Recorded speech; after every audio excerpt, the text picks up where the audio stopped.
राम मंदिर के लिए देश भर के श्रद्धालुओं ने खुले दिल से दान दिया। अब उसी दान की रकम पर विवाद छिड़ गया है। आरोप है कि चढ़ावे के पैसों में गड़बड़ी हुई।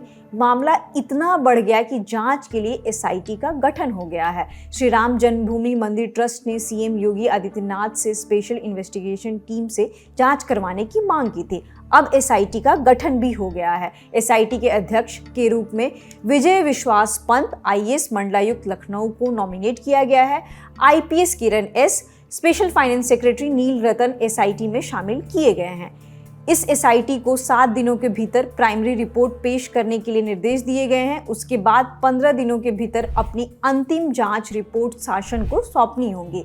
इस मामले में एक और अपडेट सामने आया है। आज तक से जुड़े मयंक शुक्ला के मुताबिक स्पेशल ऑपरेशन ग्रुप ने रुदौली से लवकुश नाम के एक व्यक्ति को हिरासत में लिया है। रिपोर्ट के मुताबिक लवकुश मंदिर में चढ़ावे की रकम गिनने का काम करता है।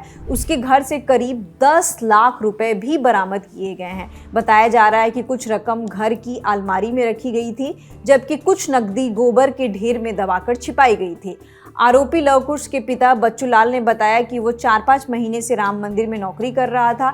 इसी दौरान वहां चोरी की घटना हुई। जांच के सिलसिले में कुछ लोग लवकुश के घर आए और तलाशी ली और जगह जगह से पैसे बरामद किए। सुनिए लवकुश के पिता ने क्या कहा। मामला ये है कि वहाँ नौकरी करते थे 4-5 महीने से जी, और वहाँ पर कुछ चोरी लुका का गई तो वहाँ यहाँ तलाशी भी जो है जी, यहीं से अपन जो पाए जो पैसे रुपए 10-5 लाख रुपए वो लेके चले गए।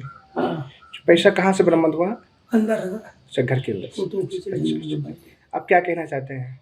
हम कहना क्या चाहते हैं, जो होना रहा जो हो गया। दैनिक भास्कर की रिपोर्ट के मुताबिक लवकुश पहले कार मैकेनिक था। मंदिर में नौकरी मिलने के बाद उसकी आर्थिक स्थिति तेजी से बदली थी। गांव आने पर वह खूब पैसे खर्च करता था। एक बार उसने गांव वालों को शराब पिलाने के लिए ठेके पर 50,000 रुपए खर्च कर दिए थे। फिलहाल लवकुश पुलिस हिरासत में है। वहीं इस मामले में भाजपा नेता विनय कटियार का भी बयान आया है। सुनिए क्या कहा। जांच हो रही है, गंभीर मामला है और ये हल्का फुल्का मामला नहीं है। इस पर अरे भाई, ये इस पर बलिदान हुए हैं लोग, हमारे जैसे लोग, कल्याण सिंह जैसे लोग, ये सब जेल गए हैं। इस्तीफा दिए थे कल्याण सिंह जी, तब जा करके मंदिर का बढ़ना शुरू हुआ। और ये जितने हैं ना, ये जितने इस समय हैं, अरे भाई ये जितने हैं सब चोर हैं। इनकी छुट्टी करो, तो छुट्टी कौन करेगा?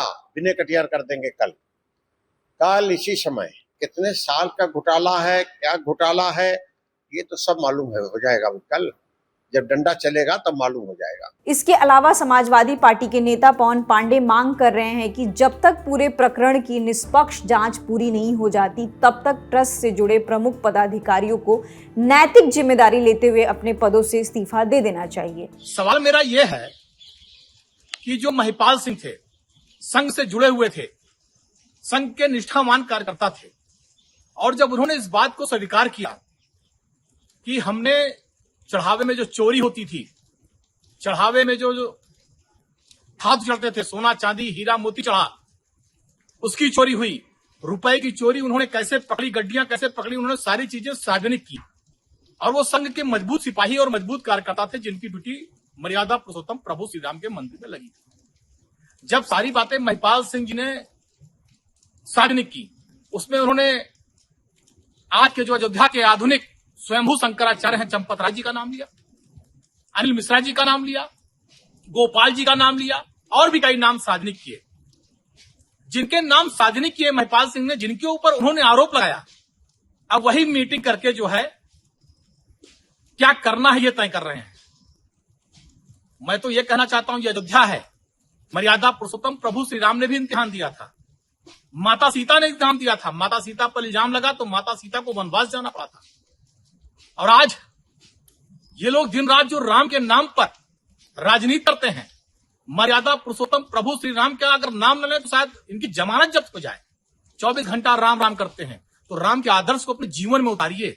मैं तो ट्रस्ट के इन सदस्यों से, जिनके नाम लेकर महिपाल सिंह जी ने वार्ता की है, जिनके नाम को लेकर उन्होंने सारा खोला है राज, किस तरह से चढ़ावे की डकैती होती थी, चोरी नहीं होती थी, चढ़ावे की डकैती होती थी। जिस तरह से पूरे राज को खोला है महिपाल सिंह ने, इन सारे ट्रस्टियों को जिनका उन्होंने नाम लिया उनको इस्तीफा दे देना चाहिए। इनमें नैतिकता है, इन्होंने डकैती नहीं की है। माननीय प्रधानमंत्री जी को अपना इस्तीफा सौंप दें और कह दें कि इसकी जांच होनी चाहिए। जो सबसे विश्वस्त एजेंसी हो उससे जांच हो जाए, अगर ये दोषी न पाए जाएं तो दोबारा बहाल किए जाएं, वरना नए ट्रस्टी बनाए जाएं। अब बताते हैं कि ये मामला खुला कैसे। दरअसल दान की गिनती वाले गोपनीय कक्ष में कुछ हिडन सीसीटीवी लगे।